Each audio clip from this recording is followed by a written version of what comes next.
कहानी की शुरुआत अमेज़न के घने जंगलों के ऊपर उड़ते हुए एक प्लेन से होती है, जहां हमारी मेन कैरेक्टर, जिसका नाम जस्टिन था, वह अपने दोस्तों के साथ शांति से बैठकर घर लौट रही थी कि तभी अचानक उनके प्लेन पर किसी अनजान चीज ने हमला कर दिया, जिससे प्लेन का कंट्रोल पूरी तरह बिगड़ गया और वह ऊंचाई से नीचे गिरने लगा। कुछ ही सेकंड में प्लेन सीधे अमेज़न के घने जंगलों से जा टकराया। भयानक टक्कर के साथ प्लेन का पिछला हिस्सा टूटकर अलग हो गया और एक लड़की तेजी से उड़कर बाहर जा गिरी। जैसे जैसे प्लेन नीचे पहुंचता गया, वैसे वैसे कई सारे लोग एक एक करके बाहर उड़ते चले गए। ये देखकर प्लेन के अंदर चीख पुकार मच गई। तभी अचानक प्लेन लड़खड़ाते हुए जंगल के बीचों बीच लैंड कर गया। हादसा इतना भयानक था कि टहनियां पायलट को चीरते हुए आर पार निकल गईं। एक लड़की तो अपनी सीट पर ही मर चुकी थी। बाकी लोग डर के मारे तुरंत प्लेन से बाहर निकल आए, लेकिन मुसीबत यहीं खत्म नहीं हुई। जैसे ही वे लोग नीचे उतरे, तभी एक स्टूडेंट का सिर घूमते हुए पंखे की चपेट में आ गया। इस अफरा तफरी में उनका जीपीएस ट्रैकर भी कहीं खो गया, जिससे वे लोग अब जंगल के बिल्कुल बीचों बीच फंस गए। यहाँ मोबाइल फोन पूरी तरह बेकार थे, क्योंकि यहाँ कोई सिग्नल नहीं मिल रहा था। इस वजह से वे बाहर किसी को मदद का मैसेज भी नहीं भेज सकते थे। ऊपर से जिस स्पॉन्सर को इस इलाके की सबसे ज्यादा जानकारी थी, वह भी अब जंगल में पड़ी एक लाश बन चुका था। हालांकि असली खौफनाक कहानी तो अब शुरू होने वाली थी। अचानक हार्वे को जंगल की तरफ से अजीब सी आवाजें सुनाई दी। ध्यान से सुनने पर उसे एहसास हुआ कि ये आवाजें आसपास रहने वाले जनजातीय लोगों की थी। उसे लगा अगर वे लोग मदद कर दें तो सब नदी के रास्ते वापस कैंप तक पहुंच सकते हैं और वहां से उन्हें मदद मिल सकती है। लेकिन समस्या यह थी कि उन आदिवासियों को हिंदी का एक शब्द भी समझ नहीं आया। नतीजा यह हुआ कि उन्होंने उन पर सीधे हमला कर दिया।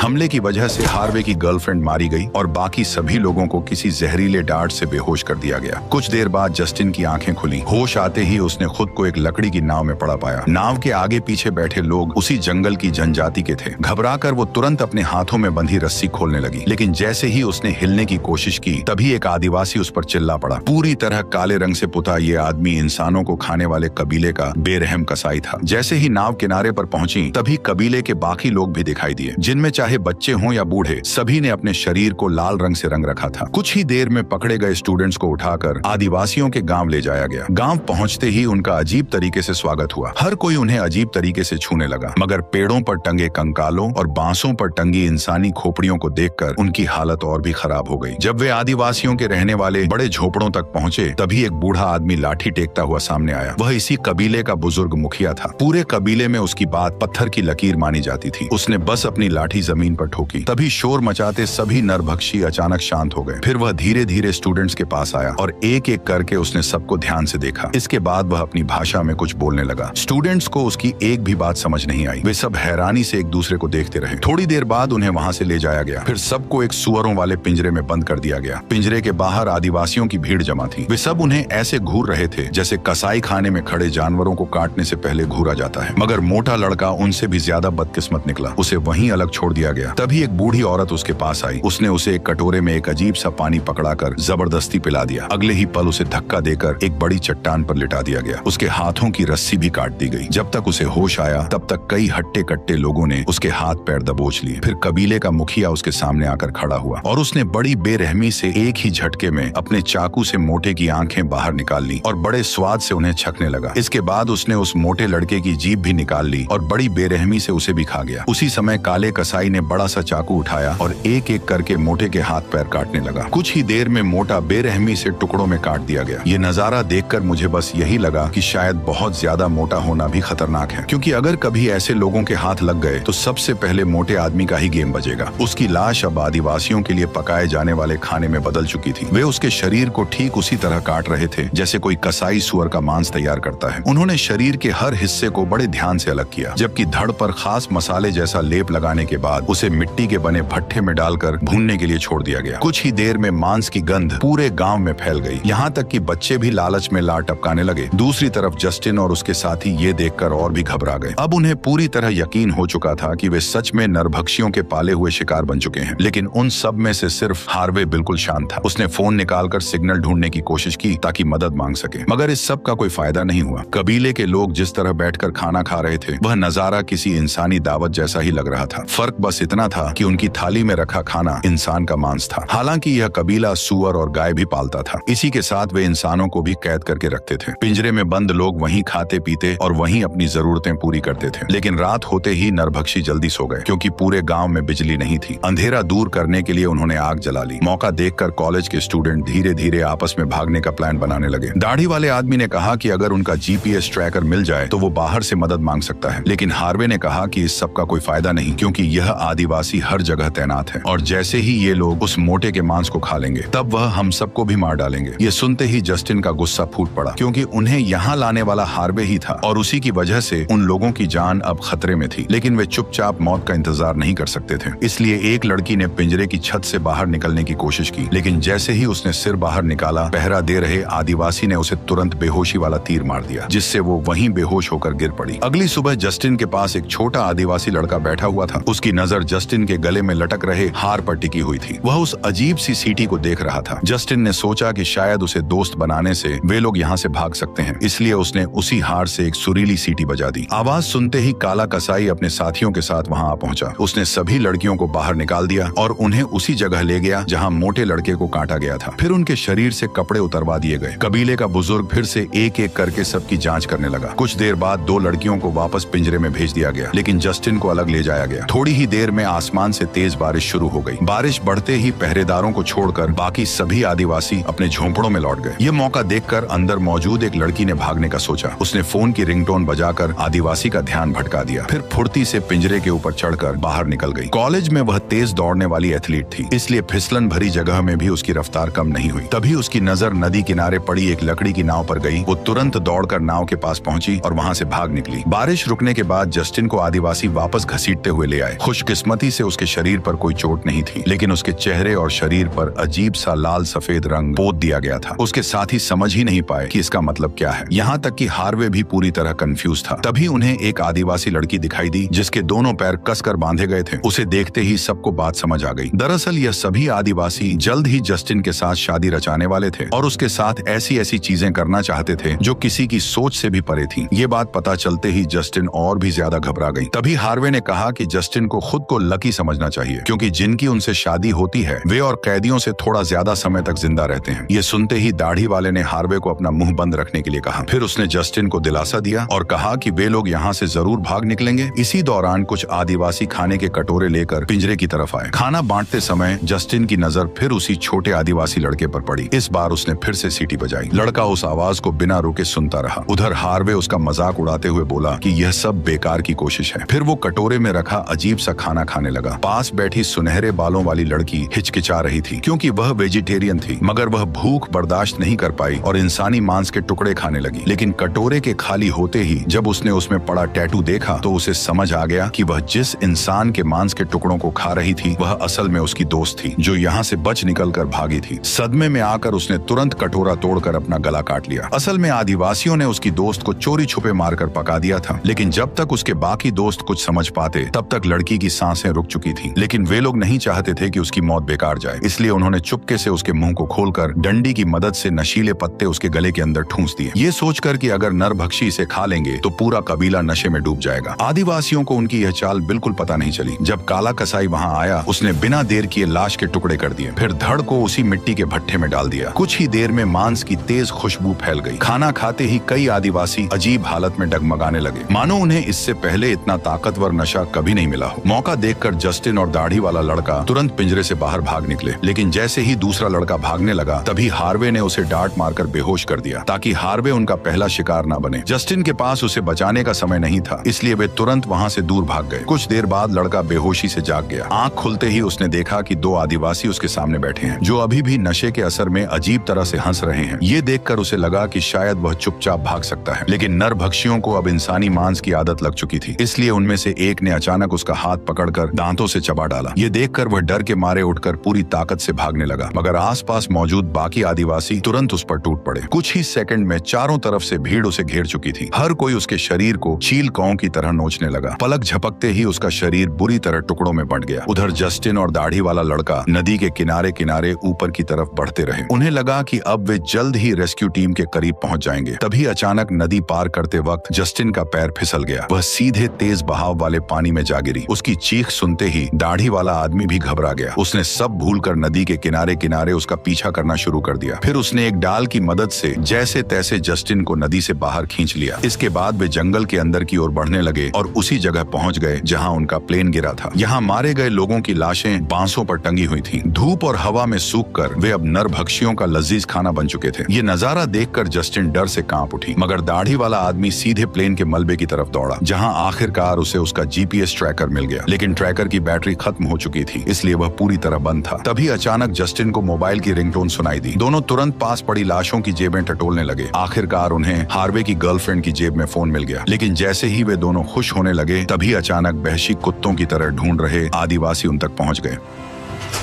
इतनी मेहनत से भागने के बाद भी उन्हें फिर से पकड़ लिया गया। आदिवासी औरतें जस्टिन को शादी के लिए तैयार करने लगी, जबकि दाढ़ी वाले आदमी को एक लकड़ी के खंभे से कसकर बांध दिया गया। फिर काले कसाई ने उसे सबसे बेरहम सजा दी। यह सजा किसी जिंदा मौत से कम नहीं थी। उसने सबसे पहले उसके शरीर की सारी हड्डियां तोड़ दी, फिर उसके पूरे शरीर पर हरे रंग की चिपचिपी मिट्टी लगा दी। उस मिट्टी की मीठी गंध ने आसपास की चींटियों को उसकी ओर खींच लिया। कुछ ही देर में सैकड़ों चींटियां खंभे पर चढ़कर उसके शरीर पर फैल गईं। वे उसकी चमड़ी को बेरहमी से काटने लगी। दर्द से वह लगातार चीखता रहा। उधर जस्टिन को शादी के लिए तैयार कर दिया गया। तभी कबीले का बुजुर्ग हाथ में छोटा सा चाकू लेकर उसके सामने आया। वो रस्में शुरू करने ही वाला था कि तभी अचानक बाहर से आदिवासियों की जोरदार चीख सुनाई दी। ये आवाज सुनते ही बुजुर्ग ने तुरंत रस्म रोक दी। उसी समय एक आदिवासी दौड़ता हुआ आया। उसके हाथ में किसी इंसान का कटा हुआ सिर था। असल में जंगल में रेस्क्यू टीम पहुंच चुकी थी। इसका मतलब नरभक्षियों के लिए नया शिकार खुद चलकर आ गया था। ये खबर मिलते ही कबीले के मुखिया ने तुरंत शिकार पर निकलने का हुक्म दिया। कुछ ही देर में पूरा गाँव खाली हो गया। वहाँ सिर्फ कुछ बच्चे और औरतें बची थीं। इन्हीं में वह छोटा आदिवासी लड़का भी था जिसने जस्टिन से सीटी सुनी थी। मौका देखकर उसी लड़के ने जस्टिन को चुपचाप आजाद कर दिया। भागते समय जस्टिन दाढ़ी वाले आदमी को भी छुड़ाने की कोशिश करने लगी, लेकिन आदमी ने उसे रोककर तुरंत फोन लेकर यहाँ से भागने को कहा। पर जस्टिन उसे छोड़कर नहीं जाना चाहती थी। तभी अचानक उस आदिवासी बच्चे ने आदमी को बेहोश किया और अगले ही पल उसका गला काट दिया। इस तरह उसकी एक दर्दनाक मौत हो गई। जस्टिन यह सब देखकर टूट गई, पर फिर भी उसके यहाँ रुकने का कोई मतलब नहीं था। जैसे ही वह भागने लगी, पिंजरे में बंद हार्वे ने उसे अपने साथ ले चलने को कहा, लेकिन जस्टिन उस धोखेबाज को वहीं छोड़कर आगे बढ़ गई। छोटा आदिवासी लड़का उसे रास्ता दिखाते हुए कबीले से काफी दूर ले आया। उसकी मदद से जस्टिन जल्द ही जंगल से बाहर निकलने वाली थी, पर जाने से पहले उसने अपना छोटा सा सीटी वाला हार उस बच्चे को तोहफे में दे दिया। लेकिन नदी पार करते वक्त कबीले के लोगों ने उसे देख लिया। इसी दौरान उन्हें वहाँ एक जैगुआर भी दिखाई दिया। कबीले के लोग इस जानवर को शुभ मानते थे। जब उन्होंने देखा कि जैगुआर ने जस्टिन पर हमला नहीं किया, तो उन्होंने जैगुआर का इशारा मानकर जस्टिन का पीछा नहीं किया। नदी के दूसरी तरफ पहुंचते ही जस्टिन को एक भयानक मुठभेड़ दिखाई दी। नरभक्षी और रेस्क्यू टीम आमने सामने लड़ रहे थे, लेकिन हथियारों के मामले में टीम कहीं ज्यादा ताकतवर थी। नतीजा यह हुआ कि आदिवासी भारी संख्या में मारे जाने लगे। जस्टिन गलती से इसी गोलीबारी के बीच पहुंच गई। मरे हुए आदिवासियों को देखकर उसके दिमाग में अचानक एक आइडिया आया। उसने तुरंत अपना फोन निकाल लिया और उन रेस्क्यू टीम के सामने पहुंच गई। उसने यकीन दिलाया कि वह इन आदिवासियों में से नहीं है, इसलिए कोई भी उस पर गोली न चलाए। मोबाइल हाथ में देखते ही कमांडर ने तुरंत उसे सिक्योरिटी टीम की ओर बुला लिया। आखिरकार सैनिकों ने आदिवासियों पर हमला रोक दिया, लेकिन हेलीकॉप्टर में चढ़ने से पहले एक आदमी ने उससे पूछा कि क्या कोई और भी जिंदा बचा है। तब जस्टिन ने हिचकिचाते हुए साफ साफ कह दिया कि केवल वही जिंदा बची है और बाकी सब मारे गए। इसके बाद उसे सुरक्षित उसके घर वापस भेज दिया गया। वही हार्वे हमेशा के लिए उसी नरभक्षी कबीले के बीच में छूट गया। जल्द ही जस्टिन की इस खतरनाक प्लेन क्रैश में बच निकलने की खबर पूरी दुनिया में फैल गई और रातों रात वो फेमस हो गई। लेकिन उसने कभी नहीं बताया कि उसके साथियों की मौत प्लेन क्रैश से नहीं बल्कि आदिवासियों की वजह से हुई थी। बल्कि उसने दुनिया को यही बताया कि अगर उन आदिवासियों की मदद नहीं मिलती तो वह प्लेन क्रैश के बाद अमेज़न के जंगल में मर चुकी होती। वो यह सब इसलिए कर रही थी ताकि आदिवासियों की पीढ़ी विलुप्त न हो जाए। इंटरव्यू के बाद जब जस्टिन सोने वाली थी, तभी उसे हार्वे की बहन का फोन आया। उसने बताया कि सैटेलाइट तस्वीरों में उसे एक आदमी दिखाई दिया है। उस आदमी का पूरा शरीर काले रंग से रंगा हुआ था और उसकी शक्ल हार्वे से मिलती जुलती थी। इसका मतलब साफ था कि हार्वे अब नरभक्षी कबीले का नया काला कसाई बन चुका है। और इसी सस्पेंस पर आकर यह शानदार मूवी खत्म हो गई।